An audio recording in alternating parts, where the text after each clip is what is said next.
আসসালামু আলাইকুম ওয়া রাহমাতুল্লাহি ওয়া বারাকাতুহু। প্রিয় পরিণতি চ্যানেলের বন্ধুরা, আশা করি আল্লাহ পাকের অশেষ মেহেরবানিতে আপনারা সকলে ভালো আছেন। আমাদের নির্দেশ দেওয়া হয়েছে যে সব গুনাহ আমরা প্রকাশ্যে করি অথবা গোপনে করি সব যেন বর্জন করি। ওয়াজারু যাহিরাল ইসমি ওয়া বাতিনা, তোমরা প্রকাশ্য গোপন গুনাহ ছেড়ে দাও। গুনাহ হলো ক্যান্সার। দেহের কোথাও ক্যান্সার হলে তার চিকিৎসা হলো অপারেশন করে অঙ্গটি কেটে ফেলা। যদি কাটা না হয় তবে তা বৃদ্ধি পাবে এবং একসময় মৃত্যুর কারণ হবে। গুনাহের চিকিৎসা এমন, আর তা হলো গুনাহ বর্জন করা। গুনাহ না ছাড়লে একসময় তা অভ্যাসে পরিণত হয়ে যাবে আর সবসময় গুনাহ করতেই থাকবে। পরে ইচ্ছে এত প্রকট হয়ে যাবে যে একসময় তা দুনিয়া ও আখিরাত সব বরবাদ করে ছাড়বে। গুনাহের শুরুটা হয় অনেকটা কাঁচা সুতার মতো দুর্বল। কাঁচা সুতা একটি বাচ্চাও ছিঁড়তে পারে। প্রথম দিকে গুনাহ বর্জন করা খুবই সহজ, কিন্তু গুনাহ বর্জন না করে ক্রমে তা চালিয়ে যেতে থাকলে একসময় গুনাহের প্রবণতা জাহাজের নোঙরের মতো হয়ে যায়। নোঙর যেমন জাহাজকে টলতে দেয় না, ঠিক তেমনি গুনাহ করতে করতে তার প্রবণতা এমন দৃঢ় হয়ে যায় যে পরে গুনাহ ছাড়তে চাইলেও ছাড়া যায় না। আপনি দেখে থাকবেন, গাছে যখন পরগাছা জন্মে, পরগাছা বৃদ্ধি পেলে গাছের বিকাশ বাধাগ্রস্ত হয়। একসময় গাছটি মৃত্যুর কোলে ঢলে পড়ে। গুনাহ পরগাছার মতো। গুনাহ মানুষের জীবনকে এমনভাবে তছনছ করে দেয় যে মানুষের স্বাভাবিক বিবেক বুদ্ধি লোপ পেয়ে যায়। লজ্জা শরম একেবারে হারিয়ে যায়। তখন মানুষ অমানুষে পরিণত হয়। হাফেজ ইবনে কাইয়িম রহমতুল্লাহি আলাইহি একটি আজব কথা লিখেছেন, বন্ধু, তুমি এটা দেখো না যে গুনাহ ছোট না বড়, বরং ওই সত্তার প্রতি নজর করা উচিত যার তুমি অবাধ্যতা করছো। মানুষ গুনাহ করার সময় ছোট বাচ্চাদের প্রতিও খেয়াল রাখে যে সে দেখছে না তো, কিন্তু আফসোস সে গুনাহ করার সময় আল্লাহর কথা ভুলে যায়। একজন বুজুর্গ হযরত আতা ইবনে রাবাহ রহমতুল্লাহি আলাইহি বলেন, হে আল্লাহর বান্দাগণ, হে প্রিয় নবীর উম্মতগণ, তুমি গুনাহ করতে যখন কোনো গোপন কক্ষে প্রবেশ করো বা কোনো গোপন স্থানে চলে যাও, তুমি কত সতর্কতা অবলম্বন করো। ঘরের দরজা জানালাগুলো বন্ধ করে নাও যেন দুনিয়ার কোনো মানুষ তোমার গুনাহ না দেখে। কিন্তু ওই দরজা কি বন্ধ হয় যে দরজা দিয়ে আল্লাহ দেখেন? তবে কি তোমরা গুনাহ করার সময় দুনিয়াবাসীর দেখাকে বিবেচনা করো অথচ আল্লাহ তাআলার দেখাকে বিবেচনায় নাও না? আমাদের উপর আল্লাহ তাআলার অনুগ্রহ তো এটাই যে তিনি আমাদের গুনাহের উপর পর্দা ফেলে দেন, আমাদের গুনাহ গোপন করেন। গুনাহের যদি দুর্গন্ধ থাকতো তাহলে পরহেজগার হিসেবে প্রসিদ্ধি পাওয়া অনেকের দেহ থেকেও এমন দুর্গন্ধ বের হতো যে তার ধারের কাছেও যাওয়া যেত না। ইমাম আবু হানিফা রহমতুল্লাহি আলাইহির উস্তাদ হযরত আতা বিন আবি রাবাহ রহমতুল্লাহি আলাইহি বড় দামি কথা বলেছেন। একবার আল্লাহ তাআলা তার হৃদয়ে ইলহাম করেন, আতা, তুমি লোকদের বলো, তারা যখন জীবন জীবিকা নিয়ে সামান্য কোনো পেরেশানিতে পতিত হয় তৎক্ষণাৎ মানুষের মজলিসে বসে আমার বিরুদ্ধে অভিযোগ করে, অথচ তার গুনাহ ভরা আমলনামা যখন আমার কাছে আসে তখন আমি ফেরেশতাদের মাহফিলে তার ব্যাপারে কোনো অভিযোগ করি না। আল্লাহ তাআলা পবিত্র কোরআনে বলেন, ইন্না রাব্বাকা লাবিল মিরসাদ, নিশ্চয়ই তোমার প্রতিপালক সকলের উপর সতর্ক দৃষ্টি রাখছেন। আল্লাহ তাআলা এই আয়াতে বলতে চেয়েছেন যাতে মানুষের মাথা থেকে ভুল ধারণা বেরিয়ে যায় যে গুনাহ করার সময় কেউ তাকে দেখছে না, বরং পাপী যেন এই কথা জানতে পারে যে পাপ করার সময়ও সে আল্লাহর সামনে থাকে। আল্লাহ তাকে দেখেন। চিন্তা করুন, অন্তরকে বলুন, দেখো আল্লাহর নজর থেকে তুমি আত্মগোপন করতে পারবে না। তুমি যখন গায়রে মাহরামের দিকে তাকাবে আল্লাহ তাআলাও তোমার কার্যকলাপ অবলোকন করতে থাকবেন। তোমাকে তিনি এখনো কিছু বলছেন না, এটা তার অসীম ধৈর্যের প্রকাশ।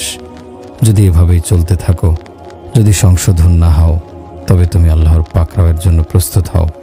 হাদিস শরীফে রাসূলুল্লাহ সাল্লাল্লাহু আলাইহি সাল্লাম ইরশাদ করেছেন, লানাল্লাহুন নাজিরা ওয়াল মানজুরা ইলাইহি, কুদৃষ্টিকারী পুরুষ ও নারীর প্রতি আল্লাহ তাআলা অভিসম্পাত করেন।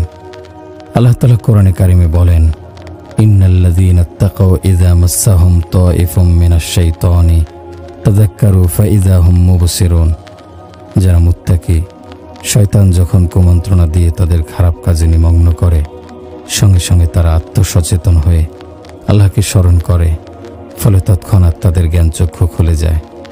আয়াতে কারিমা থেকে এই বিষয়টি পরিষ্কার হয়, শয়তান যখন মানুষের উপর আক্রমণ করে এবং মনে গুনাহের কুমন্ত্রণা দেয়, সঙ্গে সঙ্গে জিকিরের মাধ্যমে তা প্রতিহত করতে হয়। সুতরাং পথে ঘাটে হাট বাজারে চলার সময় জিকিরের অভ্যাস করতে হবে। সম্ভব হলে তাসবিহ হাতে রাখুন। গাফলত হলো গুনাহের সূচনা। জিকিরের মাধ্যমে গাফলত দূর করুন। জিকিরের আলো হৃদয়ে এমন আনন্দময় অবস্থার সৃষ্টি করবে যে অন্য কিছুর দিকে চোখ তুলে তাকাতে ইচ্ছা করবে না। হাদিস শরীফে বর্ণিত আছে, কিয়ামতের দিন 7 ব্যক্তি আরশের ছায়ায় স্থান পাবে। তাদের একজন ওই পুত পবিত্র চরিত্রের অধিকারী ব্যক্তি, যাকে কোনো নামী বংশের সুন্দরী নারী কুকর্মের জন্য আহ্বান করলে সে বলে, ইন্নী আখাফুল্লাহ, আমি আল্লাহকে ভয় করি। চারিত্রিকভাবে পুত পবিত্র ব্যক্তি আল্লাহ তাআলার নিকট যে কত সম্মানের অধিকারী তা নিশ্চয়ই বুঝতে পেরেছেন। হাসরের দিন যখন সমস্ত মানুষ মহা সংকটে থাকবে, নিজেকে রক্ষা করার জন্য পেরেশান থাকবে, তখনও কিছু লোক থাকবে যাদের প্রতি আল্লাহ তাআলা বিশেষ অনুগ্রহ বর্ষণ করবেন এবং আরশের ছায়ায় তাদের স্থান দেবেন। এ ভাগ্যবানদের মধ্যে ওই ব্যক্তিও একজন, যাকে জিনার প্রতি আহ্বান করার পর পূর্ণ সক্ষমতা ও সুযোগ সত্ত্বেও নিজেকে নিয়ন্ত্রণ করেছে, এ গুনাহ থেকে বিরত থেকেছে। সে আল্লাহ তাআলার আরশের ছায়ায় নিরাপদ ও সানন্দে অবস্থান করবে। রাসূলুল্লাহ সাল্লাল্লাহু আলাইহি সাল্লাম ইরশাদ করেছেন, 3টি চক্ষু ছাড়া সব চোখই কিয়ামতের দিন ক্রন্দন করবে। ওই চোখ 3টি হলো, 1, যে চোখ আল্লাহর হারামকৃত বস্তু দেখা থেকে বিরত থেকেছে। 2, যে চোখ আল্লাহর রাস্তায় জাগ্রত থেকেছে। 3, যে চোখ আল্লাহর ভয়ে ক্রন্দন করেছে এবং তার চোখ থেকে মাছের মাথা পরিমাণ অশ্রু গড়িয়ে পড়েছে। পুত পবিত্র ও শালীন জীবন যাপনকারীদের রাসূলুল্লাহ সাল্লাল্লাহু আলাইহি সাল্লাম নিজে জান্নাতে পৌঁছে দেওয়ার দায়িত্ব গ্রহণ করেছেন। মান তাওয়াক্কাল আলী বাইনি রিজলাইহি ওয়া মা বাইনা রিহিয়াইহি তাওয়াক্কালতু লাহু বিল জান্নাহ। যে ব্যক্তি তার 2 রানের মধ্যবর্তী বস্তু লজ্জাস্থান এবং 2 চোয়ালের মধ্যবর্তী বস্তু জিহ্বা হেফাজতের প্রতিশ্রুতি দেবে, আমি তাকে জান্নাতে পৌঁছে দেবার প্রতিশ্রুতি দিচ্ছি। অন্য এক স্থানে যুবকদের উদ্দেশ্য করে রাসূলুল্লাহ সাল্লাল্লাহু আলাইহি সাল্লাম বলেছেন, ইয়া শাবাবা কুরাইশিন ইহফাতু ফুরুজাকুম লা তাজনু ইল্লা মিন হাফিজা ফারজাহু ফালাহুল জান্নাহ। ওহে কুরাইশ যুবকগণ, তোমরা নিজেদের লজ্জাস্থানের হেফাজত করো, কখনো জিনা করো না। জেনে রেখো, যারা নিজেদের যৌনাঙ্গ হেফাজত করবে তাদের জন্য রয়েছে জান্নাত। কোরআনে কারিমে আল্লাহ তাআলা বলেন, অত্তয়্যিবাতু লিত্তয়্যিবিনা অত্তয়্যিবুনা লিত্তয়্যিবাত। সচ্চরিত্র নারী সচ্চরিত্র পুরুষের জন্য, আর সচ্চরিত্র পুরুষ সচ্চরিত্র নারীর জন্য। যে ব্যক্তি নিজের চরিত্রকে পুত পবিত্র রাখবে, উত্তম চরিত্র গঠন করবে, তার নগদ পুরস্কার হলো তার জন্য আল্লাহ তাআলা উত্তম চরিত্রের স্ত্রী দান করবেন।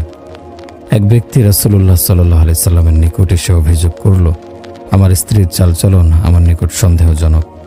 বিষয়টি নিয়ে আমি যথেষ্ট পেরেশানির মধ্যে আছি। জবাবে রাসূলুল্লাহ সাল্লাল্লাহু আলাইহি সাল্লাম বললেন, তোমার অন্যের স্ত্রীর ব্যাপারে শালীনতা অবলম্বন করো। জবাবে রাসূলুল্লাহ সাল্লাল্লাহু আলাইহি সাল্লাম বললেন, তোমরা অন্যের স্ত্রীর ব্যাপারে শালীনতা অবলম্বন করো, তাহলে অন্যরাও তোমাদের স্ত্রীর ব্যাপারে শালীনতা রক্ষা করবে। এতে আমরা বুঝতে পারলাম, মানুষের নিজের আচরণ যেমন হবে, সেও লোকজনের কাছে তেমন আচরণই পাবে।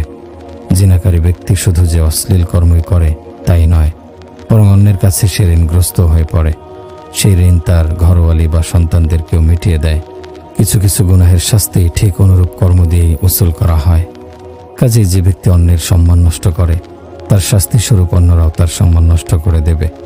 ইমাম শাফি রহমতুল্লাহি আলাইহি কবিতার মাধ্যমে কত সুন্দর কথা বলেছেন, তুমি পুত পবিত্র থাকো, তাহলে তোমার স্ত্রীও পবিত্র থাকবে। আর এমন কাজ থেকে বিরত থাকো মুসলমানদের জন্য যা শোভনীয় নয়। জেনে রেখো, জেনা একটি ঋণ। তুমি যদি এই ঋণ গ্রহণ করো, তাহলে তোমার ঘরওয়ালাদের কাছ থেকে তা আদায় করা হবে। যে জেনা করে তার সঙ্গেও জেনা করা হয়, হোক সেটা তার দেয়ালের সঙ্গেই। ওহে, তুমি যদি জ্ঞানী হয়ে থাকো, কথাগুলো মনে রেখো। কুদৃষ্টিতে যদি কেউ একবার অভ্যস্ত হয়ে যায়, তার পক্ষে লজ্জাস্থানের হেফাজত করা বড় কঠিন। শয়তানের ধোঁকা দেবার কৌশল বড় সূক্ষ্ম। সে বলবে, তুমি তো শুধুই দেখছো, কিছু তো করছো না, অথচ এই দেখা তো করার শুরু। মানুষ যত বড় রথী মহারথী হোক এবং চরিত্রে সে যত বড় দৃঢ়তার অধিকারী হোক, যদি কুদৃষ্টি থেকে বেঁচে না থাকে তাহলে একদিন না একদিন তার পা ফসকাবেই। হযরত মাওলানা আশরাফ আলী থানভী রহমতুল্লাহি আলাইহি বলেন, অন্তরে গুনাহের সূচনা হয় কুদৃষ্টি থেকে। মানুষ যখন বেগানা নারীর দিকে তাকায়, তাদের চেহারা কল্পনা করে, মনের কামনা পূরণ করে, মনের এই গুনাহ চোখের গুনাহের চাইতেও মারাত্মক। উলামায়ে কেরাম বলেন, স্ত্রীর সঙ্গে সহবাসের সময় যদি কোনো ব্যক্তি অন্য নারীর কথা কল্পনা করে, এতে তার জিনার গুনাহ হবে। একবার হযরত ওসমান রাদিয়াল্লাহু আনহুর খেদমতে এমন এক লোক এসে হাজির হলো। আসার পথে সে অসঙ্গত কিছু দেখে এসেছিল। ওসমান রাদিয়াল্লাহু আনহু লোকটির দিকে তাকাতেই বিষয়টি বুঝতে পারলেন। তিনি বললেন, লোকজনের কি হলো? তারা এমন অবস্থায় আমাদের কাছে এসে হাজির হয় যখন তাদের চোখ থেকে জিনা ঠিকরে পড়তে থাকে। হযরত ওসমান রাদিয়াল্লাহু আনহু এর কথা শুনে লোকটি তো অবাক। সে জিজ্ঞেস করল, এখনো কি ওহীর ধারা চালু আছে? হযরত ওসমান রাদিয়াল্লাহু আনহু বললেন, ওহীর ধারা বন্ধ, তবে এটা হলো মুমিনের অন্তর্দৃষ্টি। মুমিনের বিচক্ষণতা ও অন্তর্দৃষ্টি থেকে সতর্ক থাকো, কেননা সে দর্শন করে আল্লাহ প্রদত্ত আলোর সাহায্যে। বুজুর্গগণ লিখেছেন, কুদৃষ্টির কারণে চোখে এমন অন্ধকার সৃষ্টি হয়, চক্ষুষ্মান ও অন্তর্দৃষ্টি সম্পন্ন লোকজন তা দেখে বুঝতে পারে। পক্ষান্তরে পুত পবিত্র ও মুত্তাকি লোকদের চোখে থাকে ঐশী জ্যোতি। ইবনে জাওজি রহমতুল্লাহি আলাইহি লিখেছেন, মিশরের জামে মসজিদে এক মুয়াজ্জিন আজান দেবার জন্য মিনারে আরোহণ করল। সেখান থেকে সে পাশের বাড়ির ছাদে দৃষ্টি দিতেই এক সুন্দরী নারী তার নজরে পড়ল। মনে মনে ভাবল, নতুন ভাড়াটে মনে হচ্ছে, আজানের পর তার সঙ্গে পরিচয় করতে হবে। আজানের পর মুয়াজ্জিন প্রতিবেশীর বাড়ির দরজায় হাজির হলো। দরজায় আওয়াজ দিতেই মেয়েটির পিতার সঙ্গে দেখা হলো। কথায় কথায় জানা হলো মেয়েটির এখনো বিয়ে হয়নি। মুয়াজ্জিন বলল, আমি আপনার কন্যাটিকে বিয়ে করতে চাই। লোকটি বলল, আমরা খ্রিস্টান, তুমি যদি আমাদের ধর্ম গ্রহণ করো তাহলে আমার মেয়েকে তোমার সাথে বিয়ে দেব। মেয়েটির রূপ মুয়াজ্জিনকে এমনভাবে আকৃষ্ট করে ফেলে যে সে ওই প্রস্তাবে রাজি হয়ে যায়। মেয়েটির পিতা তাকে বলল, আপনি উপরের ছাদে আসুন, আমরা ওখানে বসে বিস্তারিত আলাপ করব। মুয়াজ্জিন সিঁড়ি বেয়ে উপরে উঠতে লাগলো। হঠাৎ পা পিছলে এমনভাবে পড়ে গেল যে সঙ্গে সঙ্গে তার মৃত্যু হলো। দেখুন, লোকটি না দুনিয়া পেল না আখিরাত, তার সবই বরবাদ হলো। আল্লাহ তাআলা আমাদের হেফাজত করুন। আমাদের মনে রাখতে হবে, এই চোখ আমার কাছে আমানত। এই আমানত আমাকে আল্লাহ তাআলার নির্দেশ অনুযায়ী ব্যবহার করতে হবে। এর ব্যতিক্রম হলে আমানতের খেয়ানত হবে। সাধারণ নিয়ম হলো যে বান্দা একবার আমানতের খেয়ানত করলে দ্বিতীয়বার আর তাকে সে আমানত প্রদান করা হয় না। এমন যেন না হয়, দুনিয়াতে আমি আল্লাহর দেয়া আমানত চোখ দিয়ে বেগানা নারীর সৌন্দর্য উপভোগ করলাম, আর কিয়ামতের দিন আমাকে সেই চোখ ফেরত দেয়া হলো না। আল্লাহ মাফ করুন, সেদিন যদি আমাকে অন্ধ করে উপস্থিত করা হয় তাহলে কি অবস্থা হবে আমার। কোরআনে কারিমে ইরশাদ হচ্ছে, কিয়ামতের দিন কিছু লোককে অন্ধ অবস্থায় ওঠানো হবে। ফলে তারা জিজ্ঞেস করবে, ওমান আ'রাদা আন যিকরি ফাইন্না লাহু মাঈশাতান দানকা ওয়া নাহশুরুহু ইয়াওমাল কিয়ামাতি আ'মা। এবং যে আমার স্মরণ থেকে মুখ ফিরিয়ে নেবে তার জীবিকা সংকীর্ণ হবে এবং আমি তাকে কিয়ামতের দিন অন্ধ অবস্থায় উত্থিত করব। ক্বালা রাব্বি লিমা হাশারতানি আ'মা ওয়া ক্বাদ কুনতু বাসীরা। সে বলবে, হে আমার পালনকর্তা, আমাকে কেন অন্ধ অবস্থায় উঠালেন? আমি তো চক্ষুষ্মান ছিলাম।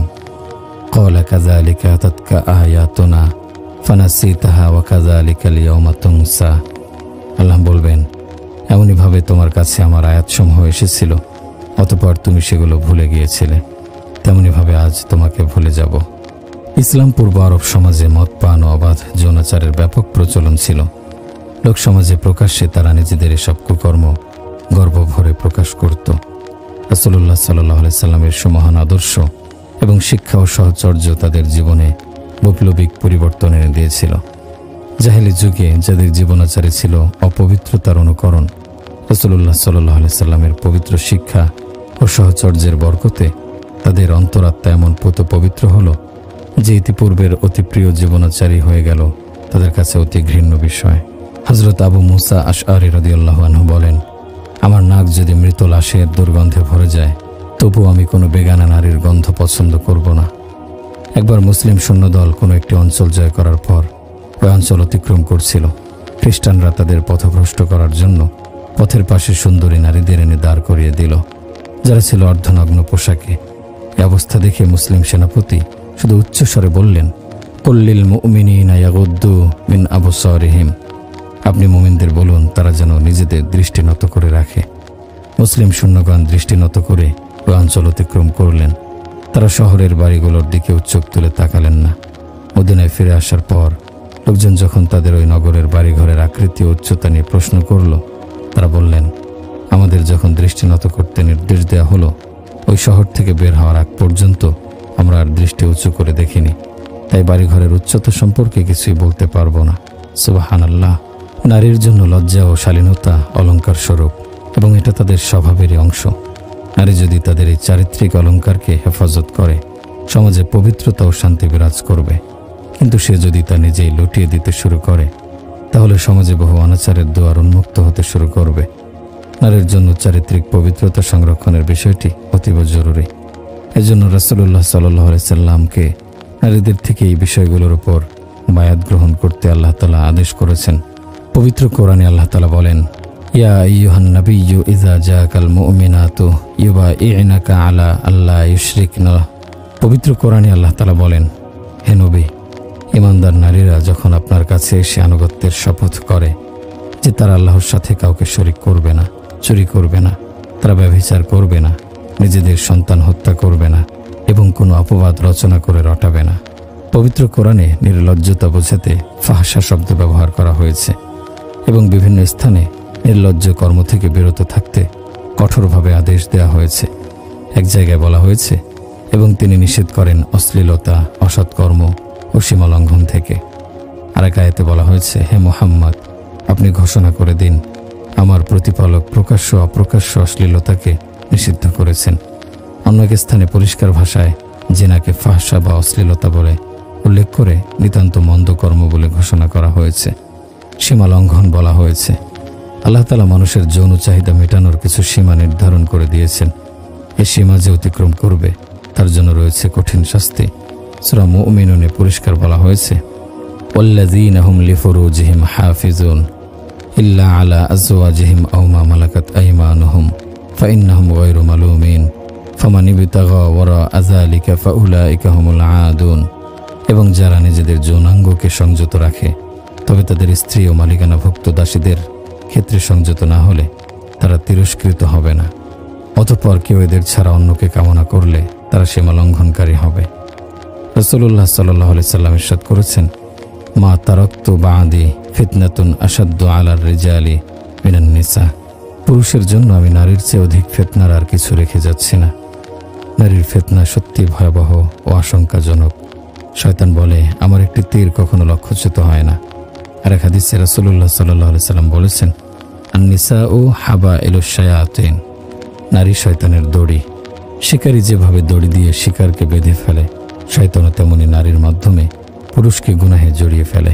হযরত লুকমান আলাইহিস সালাম তার পুত্রকে নসিহত করে বলেছেন, কোনো নারীকে অনুসরণের চেয়ে বাঘের পেছনে চলা অনেক নিরাপদ। বাঘ তোমাকে আক্রমণ করলে বড়জোর তোমার জীবন যাবে, কিন্তু নারীর ফাঁদ তোমাকে ঈমান হারা করে ছাড়বে। পাপের সুযোগ যদি সহজলভ্য হয়, তাহলে পাপের প্রসার তো হবেই। এ সময়ে গুনাহের যে সহজলভ্যতা, তা থেকে বেঁচে থাকার সর্বোচ্চ চেষ্টা করতে হবে। কাজেই সতর্কতার দাবি হলো গুনাহের সম্ভাব্য স্থানে এড়িয়ে চলা, যাতে তার আকর্ষণ অন্তরেই না আসে। কোথাও যদি নারী পুরুষের অবাধ মেলামেশা চলতে থাকে, তাহলে সেখানে নানা রকমের গুনাহ হতে থাকবে, এতে সন্দেহ নেই। সতর্কতা লজ্জিত হওয়া থেকে উত্তম। কোনো কাজে যদি বেইজ্জত হওয়ার আশঙ্কা থাকে, তবে আমাদের উচিত তা থেকে সর্বোচ্চ সতর্কতা অবলম্বন করা। তদ্রূপ ইজ্জত সম্মান যদি রক্ষা করতে হয়, তাহলে নারী পুরুষের অবাধ মেলামেশার সুযোগ রয়েছে এমন সমাবেশও এড়িয়ে চলা উচিত। ইসলামের বিধিবিধানের সৌন্দর্য অতুলনীয়। শরীয়ত যখন কোনো কাজকে নিষিদ্ধ করেছে, সঙ্গে সঙ্গে তার উপায় উপকরণগুলো নিষিদ্ধ করেছে। এতে মানুষের জন্য মূল নিষিদ্ধ কাজটি থেকে বেঁচে থাকা সহজ হয়েছে। যেমন শরীয়তে জিনাকে নিষিদ্ধ করা হয়েছে, এর সঙ্গে সঙ্গে জিনার দ্বার প্রান্তে নিয়ে যায় যেসব কাজ, সেগুলোকেও নিষিদ্ধ করা হয়েছে। এই প্রেক্ষিতেই নারী পুরুষের অবাধ মেলামেশা শরীয়তে কঠোরভাবে নিষিদ্ধ। সেই সঙ্গে যেসব কারণে নারী পুরুষের অবাধ মেলামেশার পথ খুলে যায়, সেসব ক্ষেত্রে এমন সব বিধিবিধান সংযুক্ত করে দেওয়া হয়েছে যাতে মেলামেশারই আর সুযোগ না থাকে। শরীয়তের এমন সতর্কতা নারী পুরুষের জন্য কল্যাণ ও নাজাতের পথ। কেউ যদি তা অমান্য করে, তাহলে বুঝতে হবে সে চরম গুমরাহের মধ্যে আছে। তাদের জন্য হেদায়েতের দোয়া করা ছাড়া কোনো উপায় দেখছি না। এখন মুসলমান হিসেবে আমাদের দায়িত্ব হলো কোরআনুল কারীমের প্রদত্ত শিক্ষার আলোকে নিজেদের পরিচালিত করা, শালীনতা ও পুত পবিত্র চরিত্র নিজেদের জীবনে গ্রহণ করা। পবিত্র কোরআনে আল্লাহ তাআলা বলেন, কুল্লিল মুমিনিনা ইয়াগুদ্দু মিন আবসারিহিম ওয়া ইয়াহফাযু ফুরুজাহুম যালিকা আযকা লাহুম ইন্নাল্লাহা খাবীরুম বিমা ইয়াসনাউন। মুমিনদের বলুন, তারা যেন তাদের দৃষ্টিকে সংযত করে এবং তাদের লজ্জাস্থানের হেফাজত করে। এটা তাদের জন্য পবিত্রতম, তারা যা করে সে বিষয়ে আল্লাহ অবহিত। পবিত্র কোরআনের এই আয়াত মুমিনদের জন্য একটি পূর্ণাঙ্গ পয়গাম।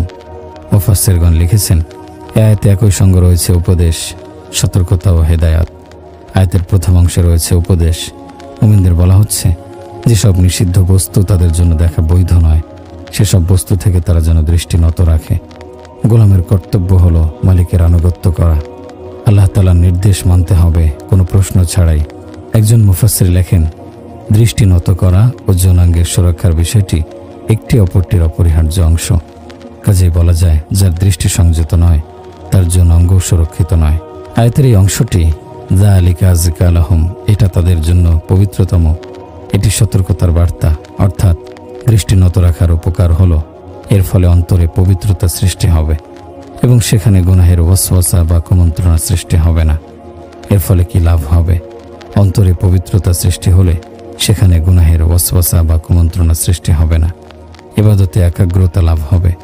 নফস ও শয়তানের প্ররোচনায় অন্তরে যে কুমন্ত্রণা তৈরি হয় তা থেকে মুক্তি পাওয়া যাবে। কিন্তু যদি হেদায়েতের উপর আমল করা না হয়, তাহলে কুদৃষ্টির কারণে অন্তরের শান্তি থেকে বঞ্চিত হতে হবে। অন্তরে অশান্তি ও অস্থিরতা বিরাজ করবে। সর্বোপরি ফিতনায় পড়ার আশঙ্কা বেড়ে যাবে। আয়াতের শেষে বলা হয়েছে, ইন্নাল্লাহা খাবীরুম বিমা ইয়াসনাউন, তারা যা করে সে বিষয়ে আল্লাহ অবহিত। আল্লাহ তাআলার পক্ষ থেকে বান্দাকে সতর্ক করে বলা হচ্ছে, বান্দা যদি হেদায়েতের উপর আমল না করে তাহলে জেনে রেখো, আল্লাহ তাআলা গাফেল নন, তিনি তোমাদের সমস্ত কর্মকাণ্ড সম্পর্কে অবগত আছেন। অবাধ্যকে কিভাবে শায়েস্তা করতে হয় সে কৌশল তার ভালো জানা আছে। ইসলাম যে শুধু পুরুষদেরকে দৃষ্টি নত রাখার নির্দেশ দিয়েছে তা নয়, পরের আয়াতে নারীদের ব্যাপারে বলা হয়েছে, আর ঈমানদার নারীদের বলুন, তারা যেন তাদের দৃষ্টিকে সংযত করে এবং তাদের লজ্জাস্থানের হেফাজত করে। আয়াত দুটির বর্ণনা ভঙ্গি এই সত্যকে আমাদের সামনে প্রকাশ করে যে দৃষ্টির অনিয়ন্ত্রিত ব্যবহার যৌন অনুভূতিতে ব্যাপক উন্মাদনা সৃষ্টি করে এবং অন্তরে যৌন আকাঙ্ক্ষা প্রবল করে। তখন মানুষের বিবেকের উপর পর্দা পড়ে যায়। যৌন তাড়না চোখওয়ালাকেও অন্ধ করে দেয়। তখন মানুষ গুনাহে লিপ্ত হয়ে লজ্জা ও লাঞ্ছনার খোলা ময়দানে নির্লজ্জের মতো ছুটতে থাকে। যৌন তাড়নার ব্যাপারে নারীদের অবস্থাও এমনই। সাধারণত নারীরা খুব আবেগপ্রবণ হয়, অতি সহজেই সে কাবু হয়ে যায়। তাই তাদের উচিত দৃষ্টি নত রাখা। ইমাম গজ্জালী রহমতুল্লাহি আলাইহি মিনহাজুল আবেদিন কিতাবে লেখেন, তুমি দৃষ্টি অবশ্যই সংযত করো, এটাই সব ফিতনা ও বিপদের কারণ। মানুষের অনিয়ন্ত্রিত দৃষ্টি থেকেই অধিকাংশ নির্লজ্জ কাজের সূচনা হয়। ওলামায়ে কেরাম বলেন, কুদৃষ্টি উম্মুল খাবায়েস ও সমস্ত মন্দ কাজের শিকড়। এই দুটি চোখ থেকে ফিতনার জোয়ার উথলে ওঠে, তা সমাজ ও পরিবেশে নির্লজ্জতা ও বেহায়াপনার প্রসারের কারণ হয়।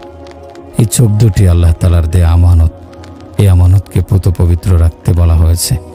মুমিনরা বেগানা নারীর দিকে তাকাবে না বা মুমিন নারীরা বেগানা পুরুষদের দিকে তাকাবে না, উভয়ে দৃষ্টি নত রাখবে। এটা ইসলামের নির্দেশ, ইসলামের শিক্ষা। এটা ইসলামী শিক্ষারই এক অনন্য সৌন্দর্য।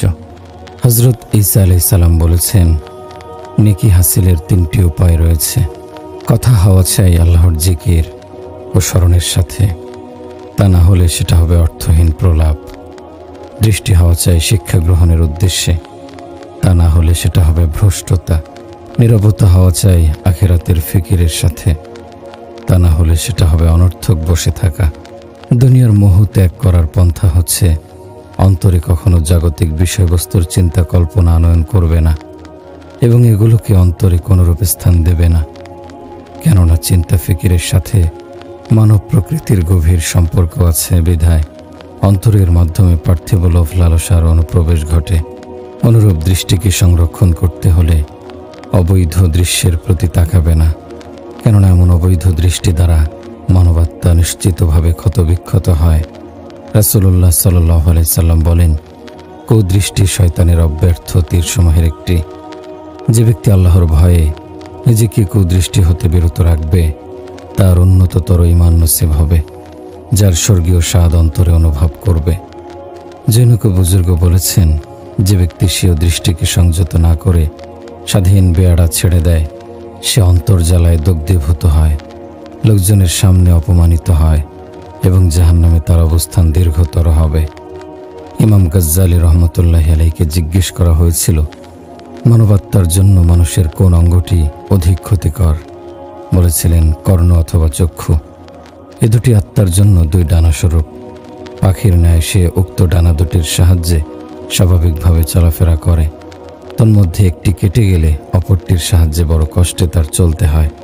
ইমাম গাজ্জালী রহমতুল্লাহি আলাইহি আরও বলেছেন, আল্লাহর সম্মুখে এবং বুদ্ধিমান লোকদের দৃষ্টিতে একজন মানুষ হেয় প্রতিপন্ন হওয়ার জন্য এতটুকুই যথেষ্ট যে স্বীয় নজরকে সে স্বাধীন ছেড়ে দেয়, সুযোগ পেলেই অবৈধ দৃষ্টিপাত করে। জনৈক বুজুর্গ একজন লোককে সুদর্শন একটি বালকের সাথে হাসি তামাশায় লিপ্ত দেখে বলেছিলেন, ওহে আহাম্মক, এ হীন কর্মে মত্ত হয়ে তুমি তোমার জীবনকে ধ্বংস করছ। জ্ঞান, বুদ্ধি, অন্তরের পবিত্রতা ও দৃষ্টির স্বচ্ছতা বরবাদ করে দিচ্ছ। তোমার নেকিবদি লিপিবদ্ধকারী এবং তোমাকে রক্ষণাবেক্ষণকারী ফেরেশতাদের কি তুমি মোটেই লজ্জা করো না, ভয় করো না? এসব কার্য তারা লিপিবদ্ধ করে নিচ্ছে, তোমার দিকে তারা তাকিয়ে দেখছে। এই হীন অবস্থায় তুমি লিপ্ত রয়েছ। তারা আল্লাহর দরবারে তোমার বিপক্ষে সাক্ষী হচ্ছে। এটা তোমার প্রকাশ্য খেয়ানত। হযরত আলী রাদিয়াল্লাহু আনহু বলেছেন, বস্তুত কুদৃষ্টি হলো শয়তানের জাল। এরই সাহায্যে শয়তান সাধককে ফাঁদে আটকে ফেলে। চোখের দৃষ্টির অনুসরণে অন্যান্য অঙ্গ প্রত্যঙ্গ প্রতারিত হয়। সুতরাং দৃষ্টির হেফাজত প্রকৃত অর্থে সমস্ত অঙ্গ প্রত্যঙ্গ হেফাজতের নামান্তর। এভাবে সমগ্র অঙ্গ প্রত্যঙ্গকে হেফাজত করে সাধক অনন্ত সাফল্যের চূড়ায় পৌঁছতে সক্ষম হয়। অন্যথায় তার সকল আমল ইবাদত ব্যর্থতায় পর্যবেসিত হয়। আল্লাহ তাআলা ইবলিশের ফাঁদ থেকে আমাদের হেফাজত করুন। ইবলিশ যখন চূড়ান্ত রূপে আল্লাহ তাআলার দরবার থেকে বিতাড়িত হলো, তখন সে আল্লাহ তাআলার দরবারে আরজ করল, হে আল্লাহ, আপনি বনি আদমের জন্য রাসূল পাঠিয়েছেন, কিতাব নাজিল করেছেন, কিন্তু আমার বার্তাবাহক কে হবে? আল্লাহ তাআলা বললেন, তোর বার্তাবাহক হবে গণক বা জ্যোতিষীরা। ইবলিশ বলল, আমার কালাম কি হবে? আল্লাহ বললেন, তোর কালাম হবে মিথ্যা। সে বলল, আমার কিতাব কি হবে? আল্লাহ বললেন, অশ্লীল কবিতা, গান। ইবলিশ বলল, আমার আহ্বান কি হবে? আল্লাহ বললেন, বাঁশি ও বাদ্যযন্ত্র। ইবলিশ বলল, আমার ইবাদতগাহ উপাসনালয় কি হবে? আল্লাহ বললেন, বাজার। ইবলিশ বলল, আমার গৃহ কি হবে? আল্লাহ বললেন, হাম্মামখানা বা গোসলখানা। ইবলিশ বলল, আমার খাদ্য কি হবে? আল্লাহ বললেন, যে খাবার বিসমিল্লাহ বলে খাওয়া হবে না। ইবলিশ বলল, আমার পানীয় কি? আল্লাহ বললেন, শরাব বা মদ। ইবলিশ বলল, আমার শিকারের ফাঁদ কি? আল্লাহ বললেন, নারী। কুদৃষ্টি থেকে যে ব্যক্তি নিজের চোখকে হেফাজত করবে, পরকালে তার জন্য রয়েছে দুটি পুরস্কার। কুদৃষ্টি থেকে যে ব্যক্তি নিজের চোখকে হেফাজত করবে, পরকালে তার জন্য রয়েছে দুটি পুরস্কার। প্রথমত, আল্লাহর ভয়ে দৃষ্টিকে সংযত রাখার বিনিময়ে সে লাভ করবে আল্লাহর দিদার। দ্বিতীয়ত, এমন চোখ কিয়ামতের দিন ক্রন্দন থেকে নিরাপদ থাকবে। আর এক হাদিসে রাসূলুল্লাহ সাল্লাল্লাহু আলাইহি সাল্লাম থেকে বর্ণিত হয়েছে, তিনটি চোখ ছাড়া সব চোখই কিয়ামতের দিন ক্রন্দন করবে। এক, যে চোখ আল্লাহর হারামকৃত বস্তু দেখা থেকে বিরত থেকেছে। দুই, যে চোখ আল্লাহর রাস্তায় জাগ্রত থেকেছে। তিন, যে চোখ আল্লাহর ভয়ে কেঁদেছে। আমাদের অবশ্যই কুদৃষ্টির গুনাহ থেকে বেঁচে থাকার জন্য সম্ভাব্য সব ধরনের সতর্কতা অবলম্বন করা উচিত। এই উদ্দেশ্যে পুরুষদের জন্য শুধু গায়রে মাহরাম বেগানা নারীদের থেকে দৃষ্টি ফিরিয়ে রাখাই যথেষ্ট নয়, বরং কোনো সুদর্শন বালকের দিকে তাকালেও যদি মনে যৌন অনুভূতি জেগে ওঠে, তবে তার দিকেও তাকানো যাবে না। আমাদের শাইখ বলতেন, তোমরা সুদর্শন বালকদের সঙ্গে একান্তে বসবে না। কুমারী মেয়েদের চেয়েও এদের ফিতনা বিপজ্জনক, কারণ একটা মেয়ের পাশে বসার জন্য অনেক বাধা অতিক্রম করতে হয়। সে তুলনায় বালকের পাশে বসতে কোনো বাধা থাকে না, ফলে এক্ষেত্রে কোনো ফিতনায় পড়া খুব সহজ। মেয়েদের বিষয়টা এমনই, কোনো নারীর দিকে তাকিয়ে যদি অন্য নারীর মনে কুচিন্তার উদ্রেক হয়, তাহলে ওই নারীর দিকে তাকানো অনুচিত। তার সঙ্গে গল্পগুজব ও মাখামাখি এড়িয়ে চলতে হবে। পায়ে পায়ে এখানে সতর্কতা প্রয়োজন, কারণ শয়তান সামান্য সুযোগের অপেক্ষায় আছে। কুদৃষ্টিতে একবার যে লোক অভ্যস্ত হয়ে পড়ে, তার পক্ষে লজ্জাস্থানের হেফাজত বড় কঠিন হয়ে যায়। শয়তানের ধোঁকা দেবার কৌশল বড় সূক্ষ্ম। সে মনেই কুমন্ত্রণা দেয় যে তুমি তো কেবল দেখছো, কিছু তো আর করছো না, অথচ এই দেখাই তো করার প্রাথমিক ভূমিকা। মানুষ যত বড় রথী মহারথী হোক এবং চরিত্রে সে যত বড় দৃঢ়তার অধিকারী হোক, যদি বদনজর বা কুদৃষ্টি থেকে বেঁচে না থাকে, তাহলে সে জিনার দিকে ধাবিত হবেই। কুদৃষ্টির ফলে মানুষের মনে যৌন অনুভূতির ব্যাপক উচ্ছ্বাস ও আলোড়ন সৃষ্টি হয়। সে উচ্ছ্বাসে মানুষ বানের তোড়ে ভেসে যাওয়া খড়কুটোর মতো ভেসে যায়। এর ফলে তার জীবনের 3টি বড় ক্ষতি হয়। 1, এর ফলে মানুষের মনে এক কাল্পনিক কামনার ঝড় বয়ে যায়। তার দেখা সুন্দর মুখটি তার মন মগজে আচ্ছন্ন করে ফেলে। সে যদিও জানে ওই সুন্দরীর নাগাল পাওয়া তার জন্য অসম্ভব, কিন্তু তারপরও একাকী বসে তার কল্পনায় বিভোর থাকে। তার দেহের বিভিন্ন অঙ্গ প্রত্যঙ্গের ছবি কল্পনা করে বিকৃত সুখ অনুভব করে। এতে মানুষের মূল্যবান সময়গুলো অযথাই নষ্ট হয়। চিন্তা করুন, অনর্থক চিন্তায় মানুষ কত মূল্যবান সময় নষ্ট করছে। গুনাহ তো হচ্ছেই, সময় নষ্ট হচ্ছে চরিত্র। আর কুদৃষ্টির সঙ্গে সঙ্গে শয়তান তার জাল বিস্তার করতে থাকে। শয়তান তার মন মস্তিষ্কে এমনভাবে প্রভাব বিস্তার করে এবং তাকে দিয়ে যত দ্রুত সম্ভব কোনো কুকর্ম ঘটিয়ে ফেলতে চেষ্টা করে। 2, কুদৃষ্টির দ্বিতীয় ক্ষতি হলো মানুষের মন মস্তিষ্ক নানা বিষয়ে বিক্ষিপ্ত হয়ে পড়ে। ফলে অবস্থা এমন হয় যে সে নিজের ভালো মন্দ বিচার করার ক্ষমতা পর্যন্ত হারিয়ে ফেলে। ঘরের সুন্দরী রূপবতী স্ত্রী থাকতেও তার মন সেদিকে আকৃষ্ট হয় না। স্ত্রীকে ভালো লাগে না।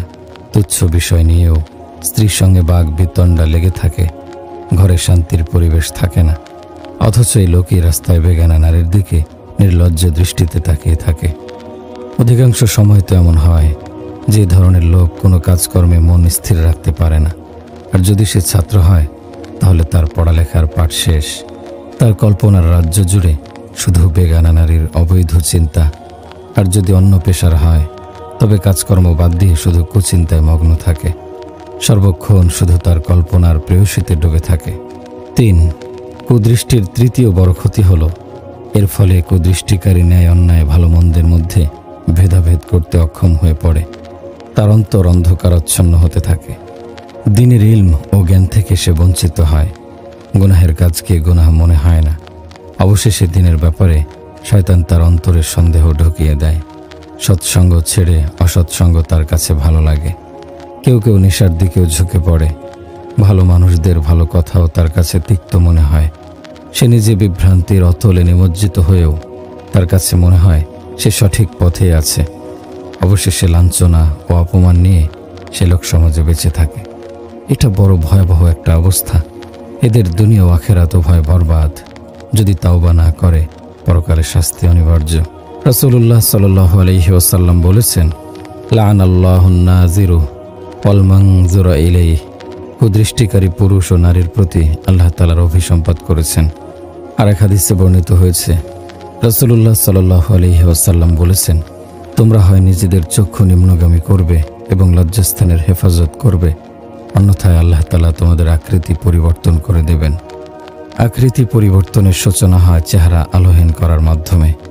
গঠনগত সৌন্দর্য সত্ত্বেও তখন তা হয়ে পড়ে নিষ্প্রাণ। রাসূল পাক সাল্লাল্লাহু আলাইহি ওয়াসাল্লাম বলেছেন, চোখের জিনা হলো অবলোকন। হাদিসটিতে এই কথাই বোঝানো হয়েছে, যে ব্যক্তি কামভাব দিয়ে কোনো বেগানা নারীর দিকে তাকালো, সে মনে মনে তার সঙ্গে জিনা করে ফেলল। উলামায়ে হক এ দৃষ্টিকে বারিদুল ইশক বা প্রেমের দূত বলে উল্লেখ করেছেন। জুলাইখা যদি হযরত ইউসুফ আলাইহিস সালামকে না দেখত, তাহলে কি হযরত ইউসুফ আলাইহিস সালামের প্রেমে পাগল হয়ে যেত? জুলাইখার কয়েক মুহূর্তের অস্থিরতা গোটা জগতের সামনে তাকে কিভাবে লাঞ্ছিত করে ছাড়ল। এখন কিয়ামত পর্যন্ত এই কাজের বদনাম তার প্রতি হতেই থাকবে। কুদৃষ্টির লাঞ্ছনা যে কত ভয়ঙ্কর হতে পারে, এই ঘটনা থেকে সে ব্যাপারে শিক্ষা নেওয়া উচিত। আল্লাহ তাআলা পবিত্র কোরআনে বলেন, কুল লিল মুমিনিনা ইয়াগুদ্দু মিন আবসারিহিম। ঈমানদারদের বলুন যেন তারা নিজেদের দৃষ্টি সংযত রাখে। কুদৃষ্টি থেকে রক্ষা পাবার সর্বোৎকৃষ্ট উপায় হলো দৃষ্টি নত রাখা। আল্লাহর পথের পথিকদের উচিত দৃষ্টি নত রাখা। কখনো দৃষ্টির বিচ্যুতি ঘটলে সঙ্গে সঙ্গে ইস্তেগফার করুন ও দৃষ্টি নামিয়ে নিন। দৃষ্টি সংযত রাখার অভ্যাস করুন। ইনশাআল্লাহ দেখবেন দৃষ্টি নত রাখায় কত মজা। যদি অফিসে কাজকর্মের সময় অথবা হাটে বাজারে কেনাকাটার সময় কোনো নারীর সঙ্গে কথা বলতে হয়, তাহলে তার চেহারার দিকে চোখ তুলে তাকাবেন না। নিজেকে সতর্ক করুন, মনে মনে চিন্তা করুন, গায়রে মাহরাম নারীর প্রতি দৃষ্টিপাতের মধ্যে রয়েছে আমার রবের অসন্তুষ্টি। ফলে নারীর চেহারা থেকে দৃষ্টিকে জোর করে সংযত রাখুন। সূরা নিসায় আল্লাহ তাআলা বলেছেন, ফানকিহু মা তাবা লাকুম মিনান নিসা, তোমাদের পছন্দনীয় নারীকে বিয়ে করো। যত দ্রুত সম্ভব দিনদার, রূপবতী ও গুণবতী কোনো নারীকে বিয়ে করে নিজেকে গুনাহমুক্ত করুন। এতে প্রয়োজনের সময় আপনার শারীরিক চাহিদা পূরণ হবে। ক্ষুধার প্রতিকার হলো আহার করা। ঠিক তদ্রূপ দৃষ্টি পবিত্র রাখার উপায় হলো বিয়ে করা এবং আল্লাহ তাআলার নিকট পবিত্র দৃষ্টি লাভের জন্য দোয়া করা। নিজের স্ত্রীর চেহারার দিকে মহব্বতের নজরে তাকান এবং এই ভেবে মহান রবের শুকরিয়া আদায় করুন যে আল্লাহ তাআলা আমার জন্য নয়ন শীতল করা এক নিয়ামতের ব্যবস্থা করে দিয়েছেন। অন্যথায় নিজেকে গুনাহমুক্ত রাখা কঠিন হয়ে যেত। বেগানা নারীদের প্রতি যে কুদৃষ্টি নিয়ে তাকান, সেটা আপনার জন্য হারাম। অন্য নারীদের কাছে যা আছে আপনার স্ত্রীর কাছে তাই আছে। কাজেই হারাম বার বনিতাদের আসরে অনর্থক আপনি কেন যাবেন? মনে মনে ভাবুন, আমি যদি বেগানা নারীর দিকে তাকাই তাহলে আল্লাহ তাআলা অসন্তুষ্ট হবেন। পক্ষান্তরে স্ত্রীর দিকে মহব্বতের নজরে তাকালে আল্লাহ খুশি হবেন। হাদিসে আছে, যে ব্যক্তি নিজের স্ত্রীর দিকে উৎফুল্ল নয়নে তাকায় এবং স্ত্রীও তার দিকে মহব্বতের নজরে তাকায়, আল্লাহ তাআলা তাদের প্রতি সন্তুষ্ট হয়ে যান। হালালকে মন ভরে দেখুন, হারাম দেখা থেকে বিরত থাকুন। হারামের দিকে তাকাবার লোভ সংবরণ করুন। যখনই মন কোনো বেগানা নারীর দিকে তাকাতে চাইবে, সঙ্গে সঙ্গে স্ত্রীর চেহারা কল্পনা করুন। আর আল্লাহ আপনাকে দেখছেন, এই কথাটি স্মরণ রাখুন। ইনশাআল্লাহ আশা করা যায় এই পদ্ধতিতে ধীরে ধীরে মন থেকে কুদৃষ্টির বদ অভ্যাস দূর হয়ে যাবে। আল্লাহ তাআলা আমাদের দৃষ্টি সংযত রাখার শক্তি ও ধৈর্য দান করুন। আমিন। আল্লাহ তাআলা পবিত্র কোরআনে বলেন, ইন্নাল্লাযীনা ইত্তাকাউ ইযা মাসসাহুম তাইফুম মিনাশ শাইতানি তাযাক্কারু ফাইযা হুম মুবসিরুন। যারা মুত্তাকি, শয়তান যখন কুমন্ত্রণা দিয়ে তাদের খারাপ কাজে নিমগ্ন করে, ফলে তৎক্ষণাৎ তাদের জ্ঞান চক্ষু খুলে যায়। এই আয়াতের সারমর্ম থেকে এটাই বোঝা যায় যে শয়তান যখন মানুষের উপর আক্রমণ চালায় এবং মনে গুনাহের কুমন্ত্রণা দেয়, সঙ্গে সঙ্গে আল্লাহর স্মরণ বা জিকিরের মাধ্যমে তা প্রতিহত করতে হয়। কাজেই পথে ঘাটে হাট বাজারে চলার সময় জিকিরের অভ্যাস করতে হবে। সম্ভব হলে হাতে তাসবিহ রাখুন। অন্তত মনের জিকির চালু রাখুন। গাফলত হলো গুনাহের সূচনা। ইবাদত থেকে গাফেল হলে অন্তর গুনাহের দিকে ধাবিত হয়। তাই জিকিরের মাধ্যমে অন্তরকে সজীব রাখুন।